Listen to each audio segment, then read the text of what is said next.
Büyükşehir Belediyesi'nde değerli eş genel başkanlarımız Tülay Hatimoğulları ve Tuncel Bakırhan'ı ve beraberindeki değerli milletvekili arkadaşlarımızı Diyarbakır Büyükşehir Belediyesi ve 13 ilçemizin ilçe belediye eş başkanları olarak ağırlamaktan büyük bir onur duyuyoruz. Kendilerine hoş geldiniz diyoruz.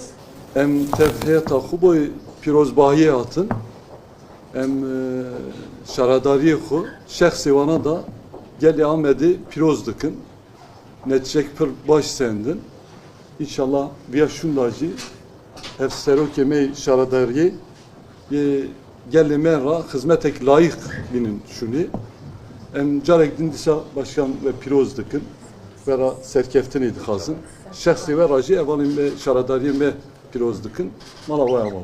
Arkadaşlar hayırlı olsun. Belediye eş başkanlarımız burada.